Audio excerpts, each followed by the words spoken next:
नमस्कार माझ्या मैत्रिणींनो, स्वागत आहे तुमचं माझ्या चॅनलमध्ये। मी आज तुम्हाला पुरणपोळीच्या पुरणाची रेसिपी दाखवत आहे। हे मी माझ्या पद्धतीने पुरण तयार करते। अशा पद्धतीने मी डाळ शिजवून घेतलेली आहे। डाळ शिजवून घेऊन चाळणीमधून काढून घेतलेलं आहे। असं व्यवस्थित पाणी वगैरे काढून घ्यायचं। खालच्या पाण्याचे आपल्याला पुलाव तयार होतो, मस्त आमटी तयार होती पाण्याची। मग हे असं पुरण आपण चाळणीमधून काढून घ्यायचं। व्यवस्थित असं छान बारीक होते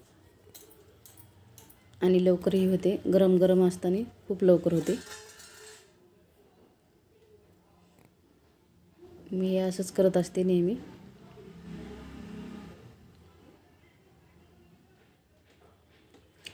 तर चाळणीतून पुरण काढून घेत आहे मी। काढून घेतल्यानंतर त्याच्यामध्ये गूळ टाकून हे असं परतून घेत आहे। मी नेहमी गुळाचीच पोळी करत असते, साखरेची पोळी करत नाही मी। गुळाची पोळी खूप छान लागते खायला। साखरेपेक्षा जास्त चांगली गुळाची पोळी असते, म्हणून मी गुळाचीच करत असते। हे असं गूळ टाकून हलवून घेऊन त्याला व्यवस्थित परतून घ्यायचं। मी गॅसवरच करायचं हे, नाहीतर बुड लागते खाली। खूप लवकर बुड लागते पुरणाला, खालच्या साईडने करपते, म्हणून हलवतच राहायचं।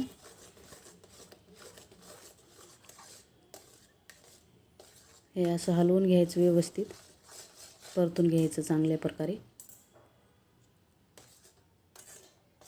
थोडं थोडं शिजवल्यानंतर हे असं घट्ट होत असते।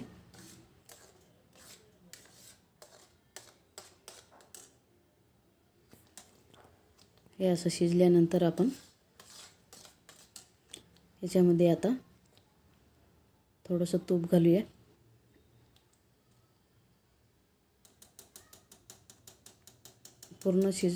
पुरण पूर्ण शिजल्यानंतर आतमध्ये तूप टाकायचं। शेवटीला तूप टाकल्याने तुपाचा वास पुरणामध्ये राहतो। सुरुवातीला टाकल्यास जास्त वेळ शिजवल्यामुळे तुपाचा वास येत नाही, म्हणून थोडं उशिराच तूप घालायचं आणि थोडीशी विलायची पावडर टाकायचं। हे दोन्ही टाकल्यानंतर हलवून घ्यायचं व्यवस्थित।